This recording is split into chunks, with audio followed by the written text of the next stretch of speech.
Hello aspirants, कैसे हैं? आशा करते हैं कि आप सभी अच्छे होंगे। तो आज बच्चों एक नया चैप्टर बैलेंस ऑफ पेमेंट्स, ये बहुत ही इम्पोर्टेंट है बच्चों और बहुत ही इजी है।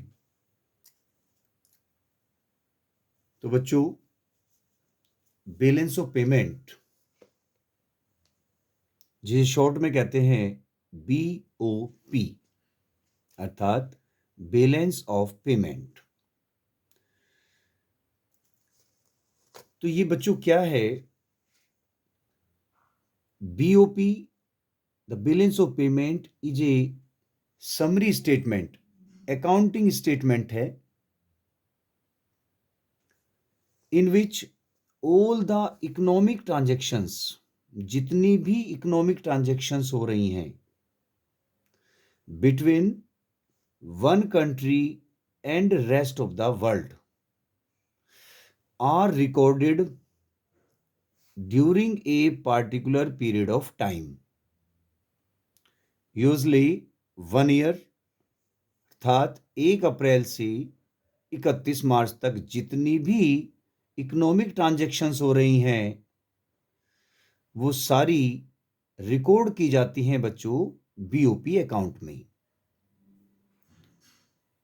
एक कंट्री और रेस्ट ऑफ द वर्ल्ड के साथ, हमारी इंडिया कंट्री और रेस्ट ऑफ द वर्ल्ड में और बहुत सारे कंट्रीज हैं। तो जितनी भी इकोनॉमिक ट्रांजैक्शंस हो रही हैं वो सारी BOP अकाउंट में रिकॉर्ड की जाती हैं बच्चों 1 साल के अंदर, during a particular period of time. Economic transactions का क्या मतलब है बच्चों? ये जो इकोनॉमिक ट्रांजैक्शंस है इसका मतलब है कि गुड्स, सर्विसेज, मनी, एसेट्स, इनकी जो ओनरशिप है वो ट्रांसफर हो जाती है बच्चों इसके अंदर। ये ऐसी ट्रांजैक्शंस होती हैं, आपने कोई गुड्स मंगा लिए बाहर से, एक्सपोर्ट भी कर सकते हैं और इंपोर्ट भी कर सकते हैं। सर्विसेज ले ली आपने कोई बाहर से बच्चों, इंश्योरेंस की सर्विसेज हैं,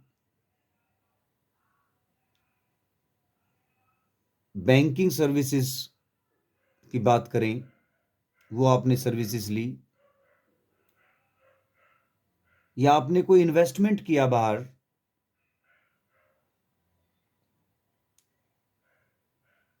कोई आपके पास गिफ्ट आ गए,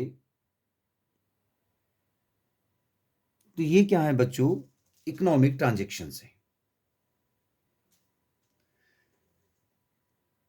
तो economic transactions refers to those transactions in which involve transfer of title और ऑनरशिप ऑफ गुड्स।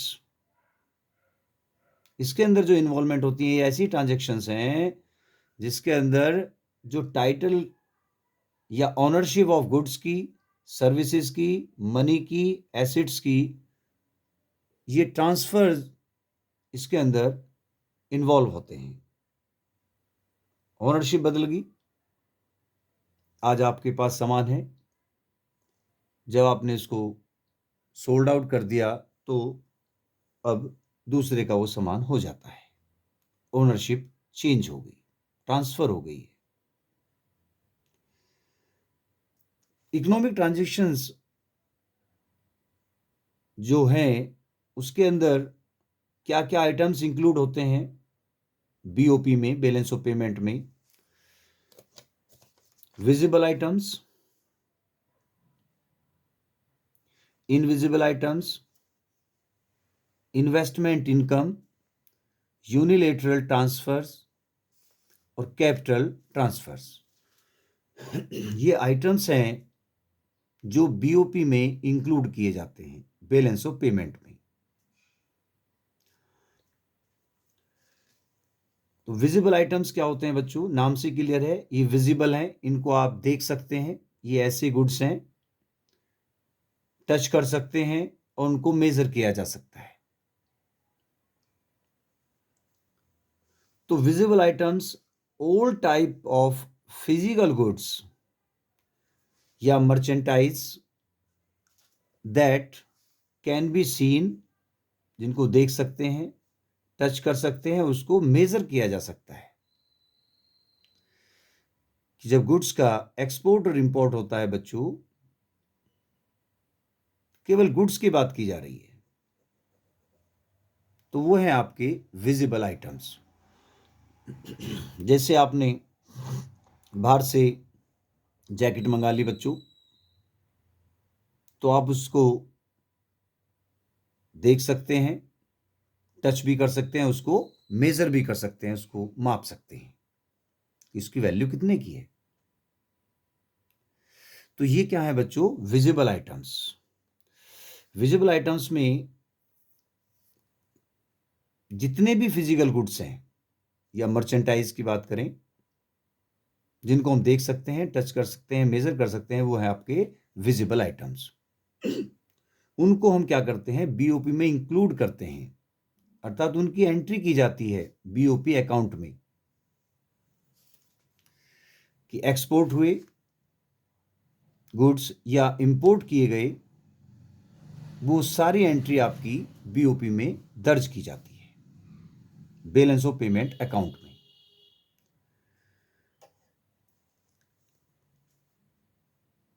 दूसरा है बच्चों इनविजिबल आइटम्स। नाम से क्लियर है, इनविजिबल है कि आप उसको सीन नहीं कर सकते, देख नहीं सकते, ना ही टच कर सकते हैं और ना ही उसको मेजर किया जा सकता है। अर्थात हम ये कह सकते हैं all type of services, visible items में गुड्स और इनविजिबल आइटम्स में सर्विसेज आती हैं। लाइक बैंकिंग सर्विसेज हैं, आपने सर्विसेज ले ली, कोई इंश्योरेंस करा लिया आपने, etcetera, which can not be seen, touched and measured. तो ना तो इनको टच कर सकते हैं, ना ही इनको देख सकते हैं और ना ही इनको मेजर किया जा सकता है। तो ये है बच्चों इनविजिबल आइटम्स।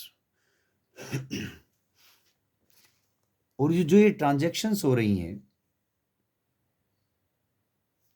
ना तो एसेट्स और लायबिलिटी पर इनका कोई इफेक्ट नहीं पड़ता है, ना तो एसेट्स में चेंज हो रहे हैं और ना ही लायबिलिटी में। इसके बाद है बच्चों इन्वेस्टमेंट इनकम। इन्वेस्टमेंट इनकम का क्या मतलब है? It includes investment income received by residents, कि जो इन्वेस्टमेंट इनकम है वो रिसीव करी गई रेजिडेंट्स के द्वारा, और investment income paid to non residents, जो नॉन रेजिडेंट्स हैं उनको पेड की गई, जैसे इंटरेस्ट, प्रॉफिट, डिविडेंड और रॉयल्टी। कि सपोज कि आपका या आपके साथी का दुबई में आपने एक घर खरीद लिया, तो उसका क्या है बच्चों? वहां से आपको रेंट रिसीव हो रहा है, पैसा आ रहा है। तो ये क्या है? इन्वेस्टमेंट इनकम है कि आपने दुबई में एक मकान खरीद लिया और वहां से आपको इनकम हो रही है, रेंट आपको मिल रहा है। तो ये क्या है? इन्वेस्टमेंट इनकम है। इंटरेस्ट हो सकता है बच्चों, प्रॉफिट आपको मिल सकता है वहां से, डिविडेंड लाभांश है, और रॉयल्टी।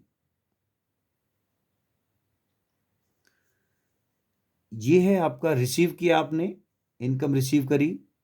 इनकम जो इन्वेस्टमेंट इनकम है पेड कैसे होती है बच्चों? जब बाहर के लोग आकर यहाँ पर विदेशों से वो कोई मकान खरीद लेते हैं, तो उसके बदले अगर उन्होंने इसको किराए पे दे दिया है तो जो रेंट आया वो विदेशों को चला जाएगा। इसका मतलब पेड किया गया है। तो ये है बच्चों investment income. Visible items, invisible items, investment income जो इंक्लूड की जाती हैं बीओपी अकाउंट में। और ये सारी जितनी भी ट्रांजैक्शंस हो रही हैं ये बीओपी अकाउंट में रिकॉर्ड की जाती हैं। यूनिलेटरल ट्रांसफर जिसे बोलते हैं यूनिलेटरल, एक तरफा है, वन वे ट्रांजैक्शंस हैं। ये ऐसी ट्रांजैक्शंस हैं जो वन साइडेड होती हैं बच्चों, सच एज जैसे गिफ्ट मिल गया, डोनेशंस, रेमिटेंसेस, ये सब क्या है बच्चों? यूनिलेटरल ट्रांसफर है, वन साइडेड है, एक ही तरफ से हो रही हैं। गिफ्ट आपको मिल गया, आपका कोई फ्रेंड रह रहा है और उसने आपको क्या भेज दिया बच्चों? गिफ्ट भेज दिया है। या सरकार को डोनेशन मिल गई है, तो ये क्या है बच्चों? यूनिलेटरल ट्रांसफर है, वन साइडेड। ये visible items, invisible items, investment income और यूनिलेटरल ट्रांसफर्स, ये जो बैलेंस ऑफ पेमेंट अकाउंट्स होता है उसमें एंट्री की जाती है। और कहां पर एंट्री की जाती है? करंट अकाउंट में एंट्री की जाती है इनकी। अगर पैसा आ रहा है तो क्रेडिट साइड, और पैसा जा रहा है तो वो डेबिट साइड में एंट्री की जाती है। और ये ध्यान रखें हमेशा, visible, invisible, investment income, unilateral, ये लायबिलिटी और एसेट्स को इफेक्ट नहीं करते हैं। इसके बाद है बच्चों कैपिटल ट्रांसफर। कैपिटल ट्रांसफर्स क्या होते हैं बच्चों? ये वे ट्रांसफर्स हैं जिसमें चेंज इन एसेट्स और liability of the resident of a country की अफेक्ट पड़ेगा एसेट्स और लायबिलिटी पर, चेंज होंगे या तो एसेट्स या लायबिलिटी, तो वो कहे जाएंगे कैपिटल ट्रांसफर। दीज इंक्लूड्स क्या क्या होते हैं? कैपिटल रिसिप्ट की जो प्राप्तियां हो रही हैं, पैसा आ रहा है, कैसे पैसा आएगा? बोरोइंग कर लिया भाई, उधार ले लिया इंटरनेशनल मॉनेटरी फंड से, रेस्ट ऑफ द वर्ल्ड से बोरो कर रहे हैं, पैसा आ रहा है, capital receipts. Sale of assets की जो एसेट है वो हम क्या कर दिया? सोल्ड आउट कर दिया, बेच दिया। तो जब सामान बेचा है, एसेट्स बेच दिया गया, तो उससे पैसा आ रहा है। इसका मतलब है एसेट्स या लायबिलिटी पर कहीं ना कहीं इफेक्ट पड़ रहा है, तो इसलिए ये कैपिटल ट्रांसफर्स है। एंड कैपिटल पेमेंट, एक्सपेंडिचर की बात की है, खर्चों की, कि आपने क्या किया? लैंडिंग, अर्थात उधार दे दिया विदेशों को, क्या करा? उधार दे दिया, पैसा दे दिया गया। या परचेज ऑफ एसेट्स, आपने क्या करा? एसेट्स आपने परचेज कर लिए वहां से। तो जब परचेज करेंगे तो क्या होगा बच्चों? पैसा जाएगा।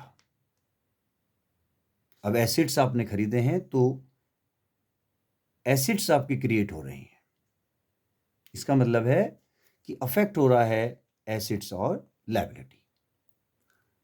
तो जो कैपिटल ट्रांसफर्स हैं वो कैपिटल अकाउंट्स, जो बीओपी होता है उसके कैपिटल अकाउंट में इसको रिकॉर्ड किए जाते हैं कि पैसा आ रहा है क्रेडिट साइड्स और पैसा जा रहा है वो डेबिट साइड्स में रिकॉर्ड किया जाता है। पैसा आया, इनफ्लो, डॉलर्स आ रहे हैं, इनफ्लो हो गया, और आउटफ्लो का मतलब है पैसे जा रहे हैं, आउटफ्लो ऑफ फॉरेन एक्सचेंज।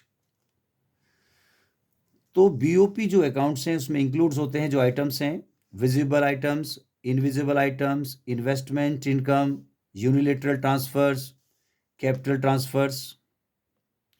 और जो ये है visible, invisible, investment income, unilateral, ये 4 देख रहे हैं आप,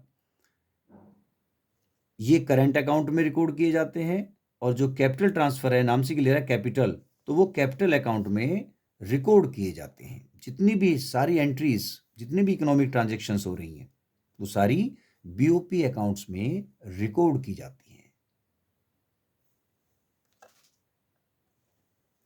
अब बच्चों, बीओपी अकाउंट कैसे बनाया जाता है, कैसे उसमें एंट्री रिकॉर्ड की जाती हैं, ये बहुत ही इंपॉर्टेंट है। अगर आप ये जो रिकॉर्डिंग चलेगी इसमें कि भाई कैसे रिकॉर्ड करेंगे हम, अगर ये आप समझ जाते हैं तो पूरा चैप्टर आपको अच्छी तरह क्लियर हो जाएगा। तो बच्चों, बीओपी अकाउंट बनाया जाता है, कितना पैसा जा रहा है और कितना पैसा आ रहा है, रिकॉर्ड तैयार किया जाता है। कि बीओपी अकाउंट पैसा आ रहा है और पैसा जा रहा है, 2 साइडेड है, डबल एंट्री सिस्टम। क्या है बच्चों? Double entry system for recording the transactions with rest of the world. Recording है the transactions with rest of the world के साथ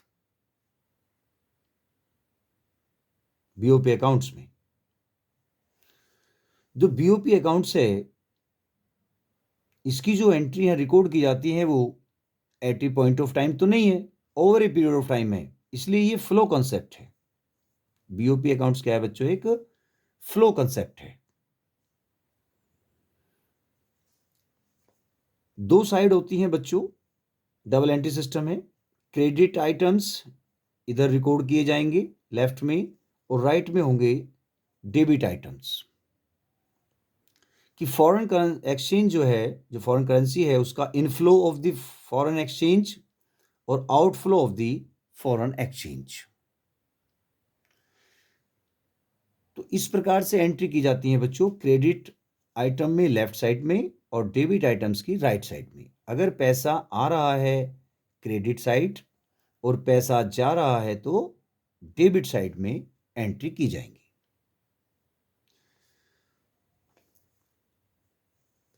तो जो पहली एंट्री है उसमें वे आती हैं बच्चों करंट अकाउंट में। करंट अकाउंट की एंट्रीज हैं। करंट अकाउंट्स में कौन सी एंट्री की जाएंगी बच्चों?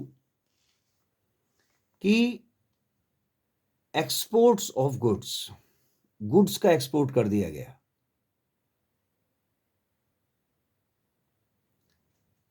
लेफ्ट साइड में जब गुड्स का एक्सपोर्ट किया जा रहा है तो पैसा आएगा। गुड्स एक्सपोर्ट कर दिए, कि एक कंपनी है, वो एक टॉवल बना रही है कि, और टॉवल बाहर वाले जो विदेशों में उनकी बहुत पॉपुलर हो गए हैं, उनकी डिमांड बढ़ रही है, तो वो गुड्स को एक्सपोर्ट कर रहे हैं। इसका मतलब एक्सपोर्ट कर रहे हैं तो वहां से क्या होगा बच्चों? पैसा आ रहा है, तो किस साइड में एंट्री की जाएगी? Credit side.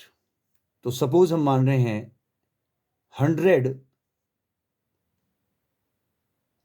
रुपीज आ गए हैं, एक्सपोर्ट ऑफ गुड्स किया, कितने का? 100, क्रेडिट साइड में एंट्री कर दी। सब इंपोर्ट ऑफ गुड्स, अगर इंपोर्ट हो रहे हैं बाहर से, आप क्या कर रहे हैं? इंपोर्ट कर रहे हैं गुड्स, तो अब क्या होगा? जब गुड्स इंपोर्ट करेंगे तो पैसा जाएगा। सपोज 250 आपका पैसा चला गया।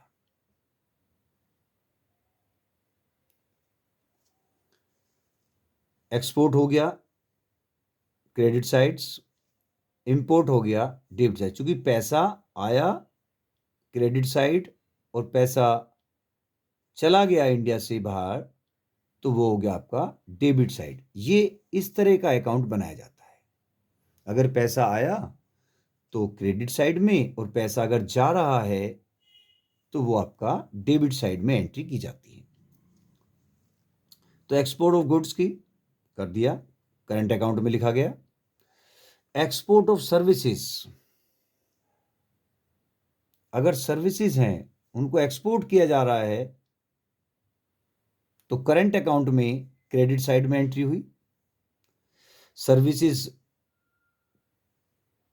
दे दी गई, सेवाएं, बैंकिंग सेवाएं हैं, इंश्योरेंस की हैं और नई नई टेक्नोलॉजी हैं,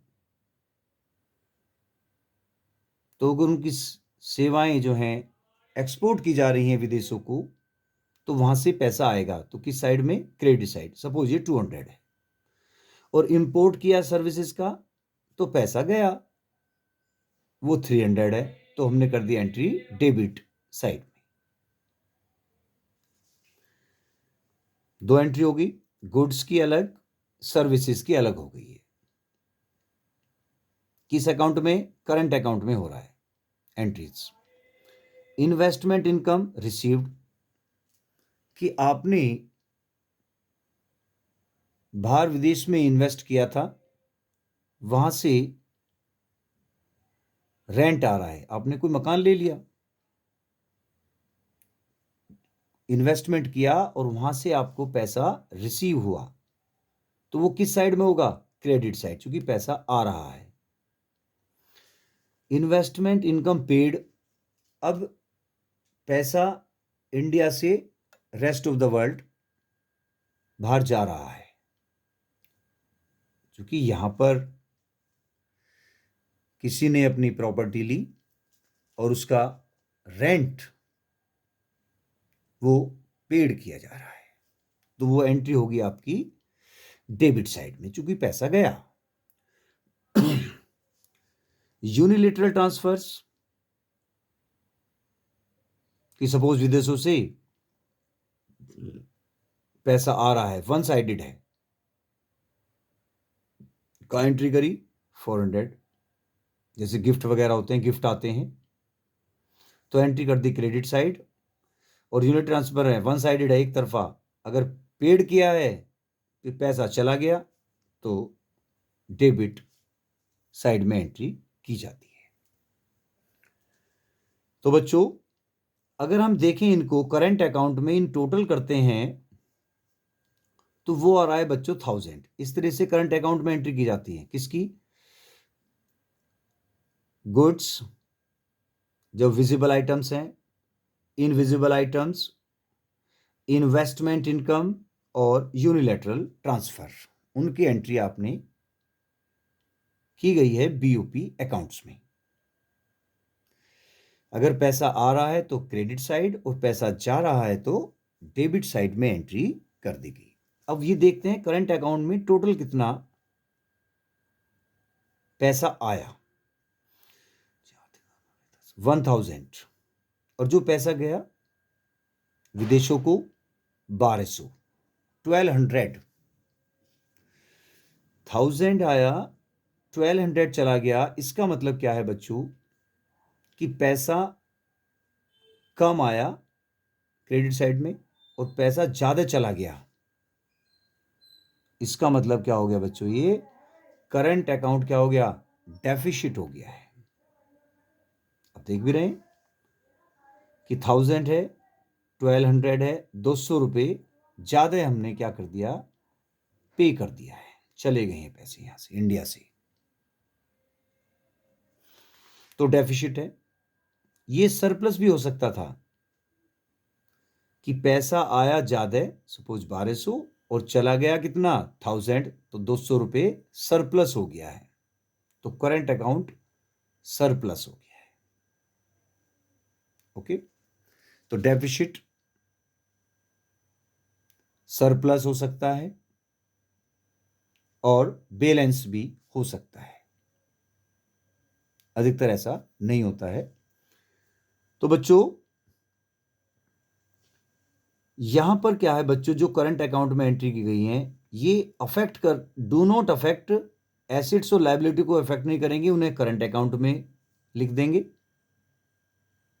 क्रेडिट साइड डेबिट साइड में पैसा आया तो क्रेडिट और पैसा गया तो डेबिट साइड।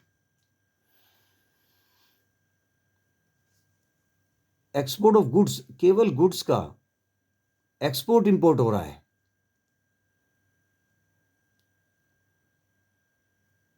तो यहां पर ये भी 100 है, ये 250 है। इसका मतलब क्या है, 150 100 पैसा आया क्रेडिट साइड में और 250 का 250 का चला गया पैसा। इसका मतलब 150 का डिफरेंस है। तो 150 का जो डिफरेंस है इसे बोलते हैं हम बैलेंस ऑफ ट्रेड। केवल गुड्स की बात की जा रही है इसलिए कहते हैं उसको हम बैलेंस ऑफ ट्रेड। और बैलेंस ऑफ ट्रेड सरप्लस भी हो सकता है बच्चों, डेफिसिट भी हो सकता है और बैलेंस भी। तो ट्रेड सरप्लस का मतलब है कि पैसा आया ज्यादा और गया कम, और डेफिसिट का मतलब है जैसे कि यहां देख रहे हैं क्रेडिट साइड में 100 है, पैसा आया 100 और गया कितना 250, तो माइनस का 150, इसका मतलब डेफिसिट है। क्या है बच्चों, डेफिसिट। और अगर इक्वल होते तो बैलेंस हो जाता। तो इसे बोला जाता है बच्चों, जो एक्सपोर्ट और इंपोर्ट्स का जो डिफरेंस है केवल गुड्स का, उसे बोलते हैं balance of trade, BOT short में। और अगर सर्विसेज की बात करें तो बैलेंस ऑफ इनविजिबल, जो सर्विसेज हैं इनविजिबल हैं।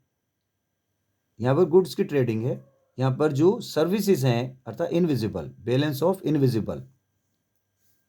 तो इनका जो डिफरेंस है, एक्सपोर्ट और इंपोर्ट का जो डिफरेंस है, उसे कहते हैं बैलेंस ऑफ इनविजिबल, बीओआई।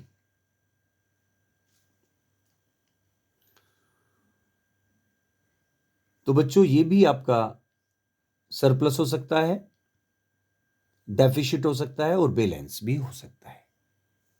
ये कहेंगे बीओआई में केवल सर्विसेज हैं और बैलेंस ऑफ ट्रेड में गुड्स हैं। बहुत इंपॉर्टेंट है, पूछा जाता है कि बीओटी है क्या, बैलेंस ऑफ ट्रेड।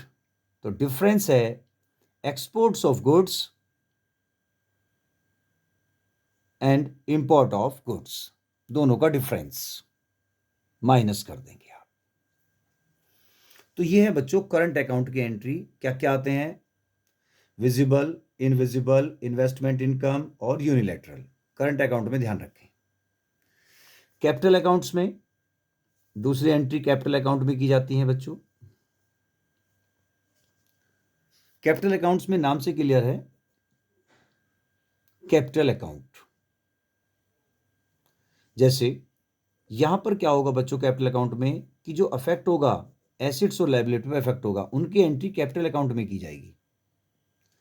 अब चेंज आ जाए एसेट्स में या लायबिलिटी में तो कैपिटल अकाउंट में एंट्री, और अगर एसेट और लायबिलिटी में कोई चेंज ना आए तो वो एंट्री की जाएंगी करंट अकाउंट में। कैपिटल अकाउंट में जैसे सेल ऑफ एसेट्स, एसेट्स को सोल्ड आउट कर दिया, बेच दिया गया एसेट्स को। जब बेचेंगे तो क्या होगा बच्चों, पैसा आएगा क्रेडिट साइड, सपोज 500। परचेज करेंगे एसेट्स, विदेशों से एसेट्स परचेज कर लिए अर्थात पैसा गया, तो कहाँ 550 है सपोज, वो डेबिट साइड में एंट्री कर दी। या बोरो कर लिया भाई, उधार ले लिया है रेस्ट ऑफ द वर्ल्ड से, आईएमएफ से बोरो कर लिया सपोज 600, और लैंडिंग अभी तो पैसा लिया था, अब पैसा क्या कर दिया, अब दे दिया गया है, उधार दे दिया। लैंडिंग अभी क्या था, उधार लिया था, अब क्या कर दिया, उधार दे दिया। तो उधार दे दिया तो पैसा चला गया डेबिट साइड। अब इनका टोटल करके देखें, कैपिटल अकाउंट में कितना आया, 1100, 1100 टोटल, और 1300 आ गया आपका डेबिट साइड का टोटल 550 और 750, 1300, 1100 और ये आपका 1300। अब हम देखते हैं कि करंट अकाउंट और कैपिटल अकाउंट का जो टोटल कितना बैठ रहा है, कि जो हमारा बीओपी है उसका टोटल कितना है क्रेडिट साइड और डेबिट साइड में। तो टोटल रिसिप्ट जो पैसा आया, इनको जोड़ा 1000 और 1100, ये हो गया आपका 2100। इनफ्लो है, कैसा है बच्चों, इनफ्लो, पैसा आया, inflow of foreign exchange. Payment कितना करा, टोटल पेमेंट 1200 और 1300। करंट अकाउंट का 1200 था और कैपिटल अकाउंट का है 1300, टोटल हुआ 2500। ये क्या हो गया बच्चों, आउटफ्लो हो गया ऑफ फॉरेन एक्सचेंज का। तो हम ध्यान से अगर देखें इनको, 2100 और 2500, लेकिन अकाउंट में बैलेंस जरूर होना चाहिए। अब बैलेंस कैसे करें भाई, अब सरकार को प्रॉब्लम हो गई कि 2100 का इनफ्लो और आउटफ्लो हो गया 2500 का। इसका मतलब 400 रुपये अब ज़्यादा चले गए। अब 400 की भरपाई कहाँ से करें भाई, तो सरकार क्या करेगी भाई, ऑफिशियल रिजर्व ट्रांजैक्शंस कहा जाता है इनको। ये हमने एक लाइन बना ली, ये रेड ब्लैक ब्लू वाली लाइन बना रखी है, देखो बच्चों इस तरह की, ये एक लाइन है, ध्यान से देखिए।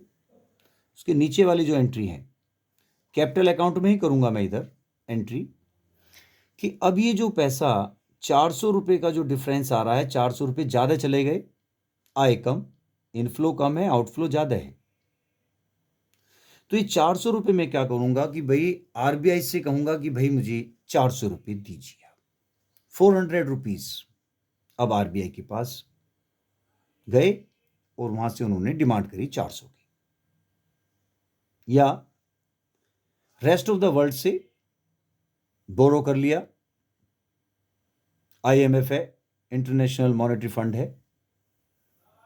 चूंकि बैलेंस करना है तो उसे बोला जाता है ऑफिशियल रिजर्व ट्रांजैक्शन। ये कैसी ट्रांजैक्शंस हैं, ऑफिशियल रिजर्व ट्रांजैक्शन, सरकार कर रही है, गवर्नमेंट। अब उन्होंने 400 मिल गए, ये ले 400 रुपीज़ आपको मिल गई। अब इनका फिर टोटल करा तो कितना आ गया 2500, और यहाँ भी कितना है, तो इनफ्लो और आउटफ्लो दोनों इक्वल हो गए। इसका मतलब बीओपी कैसा हो गया, अब बैलेंस। तो बीओपी ऑलवेज बैलेंस। कभी ये ज्यादा भी हो सकता है और ये कम भी हो सकता है। तो बच्चों बीओपी अगर बैलेंस में है तो इक्वल हो गया भाई, कि जो रिसिप्ट हैं फॉरेन एक्सचेंज की, जो प्राप्तियां हैं और जो पेमेंट किया है, दोनों इक्वल हो सकती हैं, सरप्लस भी हो सकती हैं। सरप्लस बीओपी हो सकता है कि ज्यादा हो गया भाई, 2500 इधर आ गया और 2100 इधर चला गया, तो ये ज्यादा हो गया, इसका मतलब सरप्लस है। क्योंकि रिसिप्ट ऑफ फॉरेन एक्सचेंज की greater than the payment of foreign exchange, इससे ज्यादा रिसिप्ट, प्राप्तियां ज्यादा और पेमेंट कम किया। डेफिसिट में जो रिसिप्ट हैं वो कम आई और पेमेंट क्या कर दिया, ज्यादा। जैसे कि ये देख रहे हैं आप, 2100 का रिसिप्ट आई आपके पास, प्राप्तियां हुई हैं, और 2500 ज्यादा पेमेंट कर दिया, तो ये है डेफिसिट। तो बच्चों एक बहुत इंपॉर्टेंट है, ये जो आप लाइन देख रहे हैं, 3 लाइन बना रखी है, इस लाइन से जो ऊपर वाली जो एंट्री है करंट अकाउंट की, कैपिटल अकाउंट की, इन्हें बोलते हैं अबाउ द लाइन आइटम्स। क्या बोलते हैं, अबाउ द लाइन, लाइन से ऊपर की। और ये जो नीचे वाली हैं बिलो द लाइन आइटम्स हैं। लाइन से ऊपर अबाउ द लाइन आइटम्स, जो आइटम्स हैं ये अबाउ द लाइन के हैं, और ये बिलो हैं, नीचे, इस लाइन से नीचे। तो जो ऊपर वाले हैं इन्हें कहते हैं ऑटोनोमस आइटम्स। ये जो ऑटोनोमस आइटम हैं बच्चों, ये प्रॉफिट के मोटिव से किए जाते हैं। ये जो एंट्री हम कर रहे हैं यहाँ पर, ये क्या है, प्रॉफिट के मोटिव से किए जा रहे हैं, लाभ कमाने के लिए किए जा रहे हैं, इसलिए कह रहे हैं ऑटोनोमस आइटम है। लेकिन जो नीचे हैं, लाइन से नीचे वाली हैं, ये एकोमोडेटेड आइटम्स हैं। इन्हें बच्चों प्रॉफिट के मोटिव से नहीं किया जाता है बच्चों, कि हमें प्रॉफिट नहीं करना है। ये क्या करते हैं बच्चों, कि जो प्रॉब्लम्स आ रही थी, जो डिसबैलेंस हो रहे थे आपके 2100 2500, उसको बैलेंस करने के लिए किया जाते हैं। और किस अकाउंट में रखे जाते हैं, इनको भी कैपिटल अकाउंट में ही रखे जाते हैं, उनको इक्वल करना है, उन्हें बोला जाता है एकोमोडेटिंग आइटम्स। तो बच्चों ऑटोनोमस आइटम में दोनों अकाउंट आएंगे, करंट अकाउंट भी और कैपिटल अकाउंट में ट्रांजैक्शंस हो रही हैं, वो एंट्री है ऑटोनोमस की। और एकोमोडेटेड आइटम्स में कि जो एंट्री किस में हो रही है, कैपिटल अकाउंट के अंदर ही एंट्री की जा रही है, इसमें दोनों आगे अकाउंट ऑटोनोमस में, जबकि एकोमोडेटेड आइटम्स वाले में केवल कैपिटल अकाउंट में एंट्री की जाती है। तो ये है बच्चों आपका बीओपी अकाउंट, बहुत ही इंपॉर्टेंट है। ये अच्छे से आप समझ गए होंगे बच्चों इसको। तो बच्चों टेबल आपको क्लियर हो गई है, बीओपी अकाउंट, जिसमें क्रेडिट साइड और debit side, inflow of foreign exchange और आउटफ्लो ऑफ फॉरेन एक्सचेंज, उन्हीं से संबंधित ही इसमें टॉपिक हैं। जैसे बैलेंस ऑफ ट्रेड, अर्थात बैलेंस ऑफ ट्रेड को हम ये कह सकते हैं बैलेंस ऑफ विजिबल आइटम्स, जो विजिबल हैं, जिनको आप टच कर सकते हैं, देख सकते हैं, मेजर किया जा सकता है, वो है बैलेंस ऑफ ट्रेड, अर्थात विजिबल आइटम्स है वो, विजिबल नाम से क्लियर है। तो क्या होता है balance of trade? Its refers to the difference between amount of export and import of goods, केवल विजिबल आइटम्स का, विजिबल आइटम्स जिनको आप देख सकते हैं, टच कर सकते हैं, वो विजिबल आइटम्स हैं। तो बैलेंस ऑफ ट्रेड क्या हो गया? डिफरेंस है export of goods minus import of goods, that is called balance of trade. Exports of goods को एक्स मान लिया और इंपोर्ट ऑफ गुड्स को एम मान लिया है, एक्स माइनस एम, बीओटी। तो ये आपका सरप्लस भी हो सकता है और इक्विलिब्रियम भी हो सकता है और डेफिसिट भी हो सकता है, बीओटी। सरप्लस बीओटी कब होगा? The balance of trade, trade surplus का मतलब कि भाई ट्रेड सरप्लस है क्या, कि जब exports of goods greater than import of goods से ज्यादा हो जाते हैं, उसे कहते हैं सरप्लस बीओटी। इक्विलिब्रियम में कि export of goods equal to import of goods, अगर इक्वल हो जाते हैं तो इक्विलिब्रियम बीओटी हो गया, गुड्स से रिलेटेड। और डेफिसिट में export of goods less than हो जाते हैं इंपोर्ट ऑफ गुड्स से, तो उसे कहते हैं डेफिसिट बीओटी। कि भाई ज्यादा भी हो सकते हैं, अगर ये ज्यादा हो गया, मान लो ये 150 हो गया, ये 100 हो गया, तो क्या हो गया बच्चों? सरप्लस हो गया। इक्विलिब्रियम में अगर मान लो दोनों इक्वल हो जाते हैं, 150 और 150 दोनों इक्वल हो गए, तो क्या हो गया बच्चों? Equilibrium BOT. और अगर ये लेस हो जाता है, 150 लेस है 170 से, तो ये क्या हो गया? डेफिसिट हो गया है। क्या है बच्चों? डेफिसिट बीओटी हो गया है। तो केवल कौन से हैं? विजिबल हैं। बैलेंस ऑफ इनविजिबल, क्लियर है, इनविजिबल है, सर्विसेज हैं, इसका मतलब सर्विसेज की बात की जा रही है इनविजिबल में, जिनको आप देख नहीं सकते, टच नहीं कर सकते, मेजर नहीं कर सकते, वो इनविजिबल हैं। ऐसी ट्रांजैक्शंस होती हैं, बैंकिंग की है, इंश्योरेंस की है बच्चों, और बहुत सारी नई नई टेक्नोलॉजी आ रही हैं, ठीक है, सर्विसेज हैं। तो बैलेंस ऑफ इनविजिबल की एक्सपोर्ट ऑफ सर्विसेज, अब सर्विसेज की बात की जा रही है, माइनस इंपोर्ट ऑफ सर्विसेज।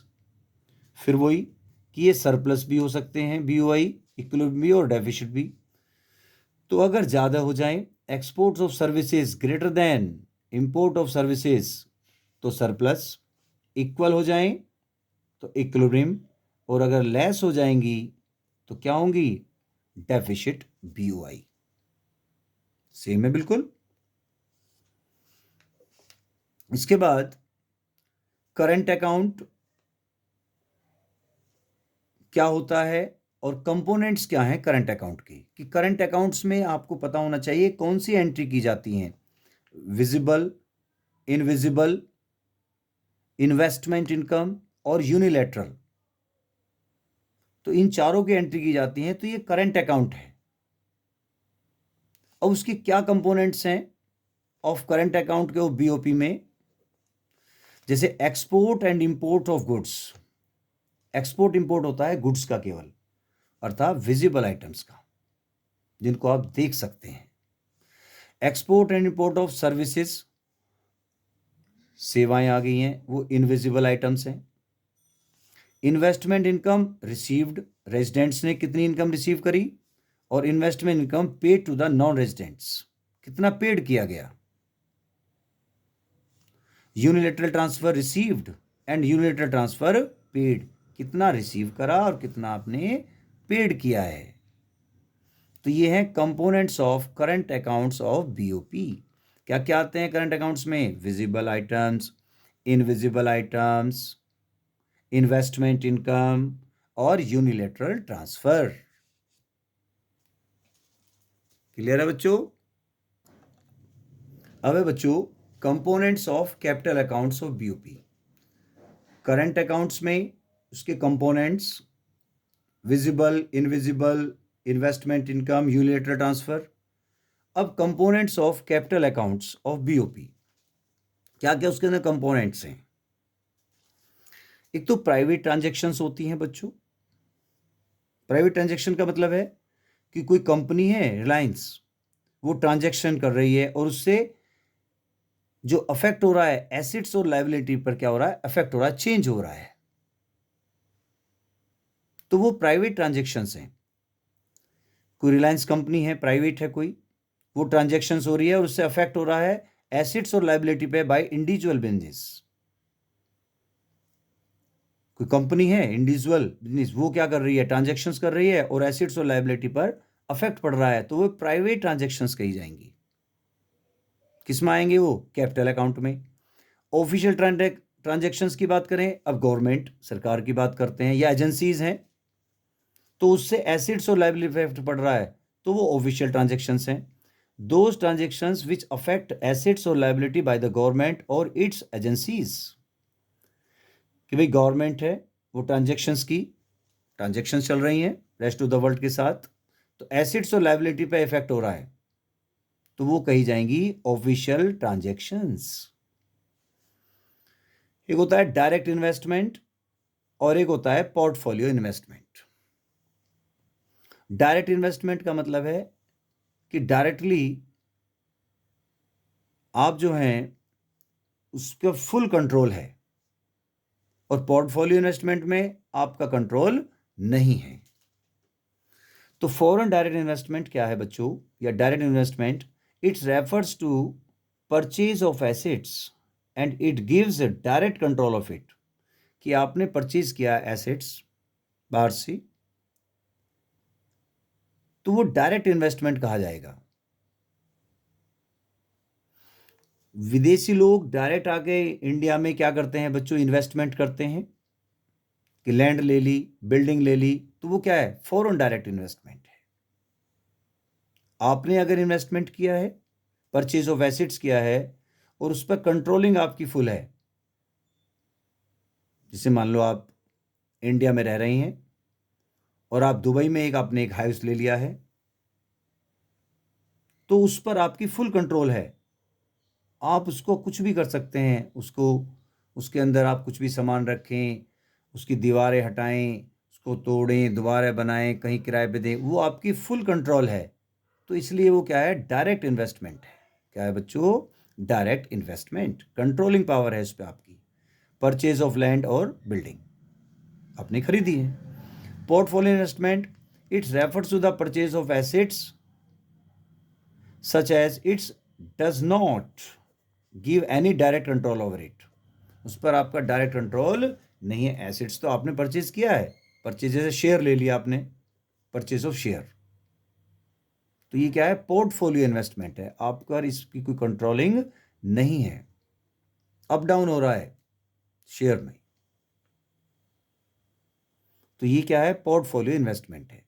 जैसे आप इसको समझ सकते हैं, मान लो ये इंडिया है और आप इंडिया में रह रहे हैं और ये है दुबई, आपने जो है दुबई में एक हाउस खरीदा, परचेज ऑफ एसेट्स, और उसकी जो कीमत है वो है $20 लाख। तो ये एक तरह से इन्वेस्टमेंट है। आपके पास और भी पैसे थे, आपने एक शेयर खरीद लिए भाई, कोई एप्पल कंपनी है उसके शेयर ले लिए, वो $20 लाख के आपने फिर ले लिए, आपके पास पैसा था। तो ये है शेयर आपने खरीदे, यहाँ पर आपने एक लैंड ली है या बिल्डिंग खरीदी है, अपने घर खरीद लिया एक, तो यहाँ पर आपकी फुल कंट्रोलिंग है, फुल कंट्रोल है आपका कि आप उसमें कुछ भी कर सकते हैं। तो ये क्या है, डायरेक्ट इन्वेस्टमेंट कहा जाएगा। क्या है बच्चों, डायरेक्ट इन्वेस्टमेंट। लेकिन जो आपने शेयर लिए हैं इस पर आपकी कोई कंट्रोलिंग नहीं है। एप्पल कंपनी के सपोज आपने शेयर ले लिए, लेकिन उस पर आपकी कोई कंट्रोलिंग नहीं है, तो इसलिए ये पोर्टफोलियो इन्वेस्टमेंट है। इन्वेस्ट तो हो रहा है, इन्वेस्टमेंट है, एसेट्स आपने खरीदा है, मकान खरीद लिया, शेयर ले लिया, लेकिन जो डायरेक्ट आपकी कंट्रोलिंग रहेगी वो डायरेक्ट इन्वेस्टमेंट है, फॉरेन डायरेक्ट इन्वेस्टमेंट हो गया। और नहीं तो क्या है, जिस पर कंट्रोलिंग नहीं है वो पोर्टफोलियो इन्वेस्टमेंट है। अब बच्चों, जो अब तक आपने पढ़ा है उससे रिलेटेड है ये भी।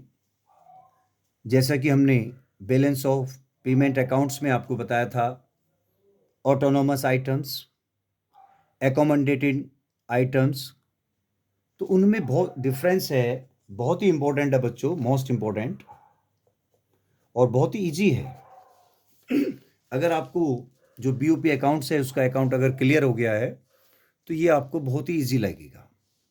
इसको समझते हैं, द डिफरेंस बिटवीन ऑटोनोमस और एकोमोडेटेड आइटम एग्जाम में 100% पूछा जाता है। तो autonomous items, accommodated items, BOP अगर हम ध्यान दें तो वहां पर आपने देखा उसमें current account, capital accounts, about the line, below the line items, disbalance हो रहा है उसको बैलेंस करने के लिए ट्रांजैक्शंस की गई हैं। तो जो एकोमोडेटेड आइटम्स होते हैं, जो हमने लाइन बनाई थी आपने एक, ये जो लाइन बनाई थी हमने इस तरह की, उससे नीचे वाली, ये ऊपर वाली थी, तो नीचे वाली जो एंट्रीज हैं ऊपर की तरफ अगर हम बात करें तो दोनों अकाउंट थे, करंट अकाउंट और कैपिटल अकाउंट भी। और जो नीचे में था ये आपका, वो जो ट्रांजैक्शंस हमने करी थी बैलेंस करने के लिए अकाउंट को, वो कैपिटल अकाउंट में ही एंट्री की गई थी, बोरो किया था। तो बच्चों बिल्कुल सेम वही बातें हमें यहां पर लिखनी होती हैं। Autonomous items, its refers to those international economic transactions, वे इकोनॉमिक ट्रांजैक्शंस जो इंटरनेशनल से की जा रही हैं, which takes place due to some economic motive. क्यों की जा रही हैं, इकोनॉमिक का मोटिव है, जैसे प्रॉफिट को मैक्सिमम करना। जो हमने ट्रांजैक्शंस हुई थी उसमें करंट अकाउंट और कैपिटल अकाउंट्स में, वो प्रॉफिट मोटिव के लिए की जा रही थी, तो इसलिए ये है ऑटोनोमस आइटम्स, क्योंकि प्रॉफिट, लाभ कमाने के उद्देश्य से की जा रही हैं ये जो ट्रांजैक्शंस हैं, इसलिए ये क्या है, ऑटोनोमस आइटम्स। अर्थात प्रॉफिट मैक्सिमम। लेकिन एकोमोडेटिंग आइटम्स ये प्रॉफिट मोटिव के लिए नहीं की जा रही थी ट्रांजैक्शंस। तो ऑटोनोमस प्रॉफिट के उद्देश्य से की जाती हैं ट्रांजैक्शंस, जबकि एकोमोडेटेड आइटम्स जो हैं प्रॉफिट के उद्देश्य से नहीं की जाती हैं। तो its refers to the transaction that are undertaken to cover deficit surplus in autonomous transactions. जो ऑटोमेटेड ट्रांजैक्शंस हुई थी बच्चों, जिसमें डेफिसिट था, सरप्लस हो गया था, तो ये ट्रांजैक्शंस जो हैं बच्चों उनको कवर करने के लिए की जाती हैं, इसलिए एकोमोडेटेड आइटम्स हैं। इस लाइन से नीचे की जो प्रॉब्लम्स आ रही थी, डेफिसिट हो रहा था, सरप्लस हो रहा था, उसको कवर करना है, इसलिए ये ट्रांजैक्शंस की जा रही हैं। तो इसलिए कहते हैं इसको एकोमोडेटेड आइटम्स। और जो ऑटोनोमस ट्रांजैक्शंस हैं वो इंडिपेंडेंट होती हैं of the state of BOP accounts में। इंडिपेंडेंट है। इंडिपेंडेंट का मतलब है कि आप कितनी भी ट्रांजैक्शंस उसमें कर रहे हैं, गुड्स एक्सपोर्ट कर रहे हैं, इंपोर्ट कर रहे हैं, एक्सपोर्ट इंपोर्ट चल रहा है, कोई लिमिट नहीं है, तो इंडिपेंडेंट है। तो ऑटोनोमस ट्रांजैक्शंस कैसी होती हैं? इंडिपेंडेंट। जबकि एकोमोडेटेड आइटम्स क्या होती हैं? वो डिपेंडेंट होती हैं। कैसी होती हैं बच्चों? डिपेंडेंट। यहां तो लगातार चल रहे हैं ट्रांजैक्शन, यहां पर ऐसा नहीं है। ये इंडिपेंडेंट है और ये डिपेंडेंट है। Accommodated transactions are undertaken to maintain the balance in BOP accounts. उसको मेंटेन करने के लिए ये ट्रांजैक्शंस की जा रही हैं। अर्थात डिपेंडेंट है कि भाई बैलेंस करना है तो चलिए ट्रांजैक्शन कर लीजिए, बोरो कर लो जी, आरबीआई से ले लीजिए, रेस्ट ऑफ द वर्ल्ड से बोरोइंग कर सकते हैं। तो ये एकोमोडेटेड आइटम्स हैं, इस लाइन से नीचे की तरफ है, अबाउ और बिलो। और ये जो ऊपर जो एकोमोडेटेड आइटम्स हैं, ये जो ऊपर वाले होते हैं, इसके अंदर दोनों अकाउंट हैं, take place on both current account और कैपिटल। ये जो ट्रांजैक्शंस हो रही हैं किस किस में एंट्री की जा रही है? करंट अकाउंट में भी और कैपिटल अकाउंट में भी। तो इसलिए ऑटोनोमस आइटम्स हैं ये। लेकिन एकोमोडेटेड आइटम्स में केवल capital accounts, it takes place only on capital accounts में। जो ट्रांजैक्शंस हैं एकोमोडेटेड आइटम्स की जो है किस में कर रहे हैं? कैपिटल अकाउंट में। इस लाइन से ऊपर वाले ये अबाउट द लाइन आइटम्स है। हमने कहा था जो लाइन बन रही है उससे अगर ऊपर की बात करें तो अबाउट द लाइन आइटम्स है, जितने भी आइटम्स हैं वो अबाउट द लाइन है, लाइन के ऊपर है। और ये बिलो द लाइन आइटम्स हैं, इस लाइन से नीचे ये बिलो द लाइन आइटम्स हैं, जिन्हें कहते हैं एकोमोडेटेड आइटम्स। तो ये क्या है? प्रॉफिट मोटिव से किए जाते हैं, ये प्रॉफिट मोटिव से नहीं किए जाते जितनी भी ट्रांजैक्शंस होती हैं। ये इंडिपेंडेंट हैं, ये डिपेंडेंट, जितनी भी ट्रांजैक्शन हो रही है। इसके अंदर ऑटोनोमस आइटम में करंट अकाउंट और कैपिटल अकाउंट आते हैं, जबकि इसमें केवल कैपिटल अकाउंट में ही ट्रांजैक्शंस एंट्री की जाती है। और ये अबाउट द लाइन कही जाती हैं ऑटोनोमस, और ये बिलो द लाइन आइटम्स कहे जाते हैं। क्लियर है बच्चों? जो बीओपी जब अकाउंट्स बन जाता है पूरा कंप्लीट, तो उसे हम देखते हैं कि वो इक्विलिब्रियम बीओपी भी हो सकता है और डिसइक्विलिब्रियम बीओपी भी हो सकता है। अगर इक्विलिब्रियम बीओपी है तो जितनी भी ऑटोनोमस रिसिप्ट इन बीओपी में है, जो प्राप्तियां हैं, जो पैसा आ रहा है बीओपी में, ऑटोनोमस की बात कर रहे हैं, वो ऑटोनोमस पेमेंट इन बीओपी में देख लीजिए। अगर वो इक्वल है तो इक्विलिब्रियम बीओपी। अगर डिसइक्विलिब्रियम बीओपी है तो जो ऑटोनोमस रिसिप्ट इन बीओपी में है वो बराबर नहीं होंगी ऑटोनोमस पेमेंट के, दोनों अनइक्वल हो जाएंगी। कि अगर एक 100 है तो दूसरी 120 हो गई, इक्वल नहीं है, तो इसे बोलते हैं disequilibrium balance of payment. तो अगर जब डिस इक्विलिब्रियम है तो क्या हो सकता है भाई? सरप्लस हो सकता है। और ज़्यादा हो गई कि भाई रिसिप्ट जो है वो ज़्यादा आ गई, प्राप्तियां पैसा आ गया ऑटोनोमस में, ऑटोनोमस रिसिप्ट इन बीओपी में, और जो पेमेंट हुआ वो 100 का हुआ, तो क्या हो गया, सरप्लस बीओपी। और डेफिसिट में उल्टा हो गया कि भाई सपोज जो रिसिप्ट आई है वो 100 है और 120 आपकी क्या हो गई है, पेमेंट हो गया है, ऑटोनोमस पेमेंट्स इन बीओपी। तो बिल्कुल सेम है सारा प्रोसीजर इनका, बहुत ही इजी है बच्चों, ध्यान से आप इसको समझेंगे और अच्छी प्रकार से इसकी प्रैक्टिस करें, इसको बार बार रिवाइज करें, देखें इसको ध्यान से, और अपनी कॉपी वगैरह में भी अच्छी तरह वर्क कंप्लीट करें, इसका बार बार लिखें उसको। ओके बच्चों, टेक केयर।